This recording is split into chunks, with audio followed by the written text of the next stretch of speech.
सह्याद्री प्रतिष्ठान हिंदुस्थान व टीम वसंतगड यांच्या वतीने तळबीड तालुका कराड येथील किल्ले वसंतगड येथे रविवारी 8 सप्टेंबर रोजी दुपारी 1 वाजेपर्यंत स्वच्छता व दूरदर्शन मोहीम आयोजित करून बुरुंजाची स्वच्छता करण्यात आली। यामध्ये सुमारे 25 युवकांनी सहभाग घेतला होता। यावेळी वसंतगडावर विविध झाडांची लागवड करण्यात आली, तसेच झाडांना जाळी लावण्याचे कामही करण्यात आले। सह्याद्री प्रतिष्ठान हिंदुस्थान व टीम वसंतगड यांच्या वतीने गडकिल्ल्यांचे संवर्धन करण्यासाठी अनेक मावळ्यांचे हात झटत आहेत।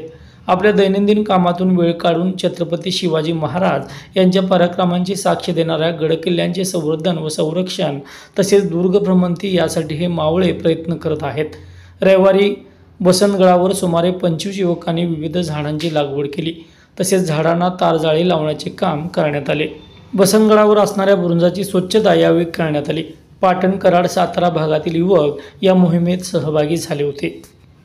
आज दिनांक 8 सप्टेंबर रविवार रोजी आपण सह्याद्री प्रतिष्ठान हिंदुस्थान आणि टीम वसंतगड यांच्या साथीने वसंतगडावरती स्वच्छता व दूरदर्शन मोहीम आज आयोजित केली होती।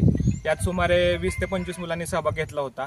तसेच आज आपण गडावरती झाडांची लागवड केली। आपण विविध प्रकारच्या झाडं लावून तार बांधण्याचं काम त्याला केलेलं आहे, जाळ्या टाकायचं काम त्याला केलेलं आहे।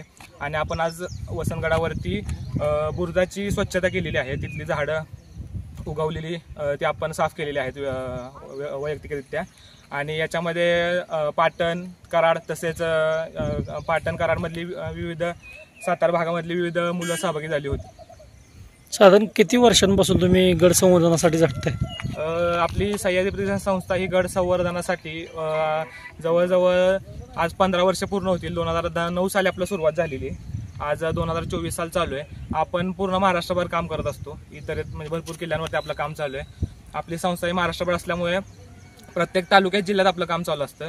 आणि विविध गडांची पडझड असू द्या, तिथे आपले दरवाजे बसवणं असू द्या, तोफांना आपण नवसंजीवनी देण्याचं काम करतो। आणि आपल्या सर्व म्हणजे आपले सर्व जे मावळे म्हणा किंवा जे आपले दुर्गसेवक आहेत ते आपल्या विविध प्रकारे आपली म्हणजे कामं नोकरी बजावून हे आपले कामं करतात। याच्यामध्ये आपल्याला कुठलाही मोबदला नसून आपण हे फक्त एक समाजकार्य किंवा आपल्या महाराजांचं गडकोट हे आपल्याला किती म्हणजे प्राणप्रिय आहेत अशा पद्धतीने आपण त्याची जपणूक करतो।